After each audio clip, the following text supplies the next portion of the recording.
kansa kävi urnilla ja ääniä antoi. Huolta huomisesta ja maastamme kantoi. On sanansa se sanonut ja pulinat pois. Ei monet tätä todeksi uskonut ois. Parhaat rusinat vaalipullasta poimi. Perussuomalaiset ja Timo Soini. Monelle nyt tuli syvä katkeruus ja huoli, kun takapuolen alta lähti edustajan tuoli. Oli jytkypaukku sokkihoitoa nyt kepulle. Onko Suomi kypsymässä aivopesulle? Vihreätkin paikoistansa joutui luopumaan.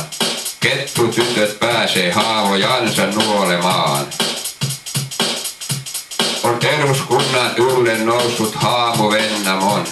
Sen perinteiden jatkajana soinilaiset on. Vaan kyllä kansa tietää ja selvän viestin saa, kun suomea vain puhutaan, ei munkkilatinaa.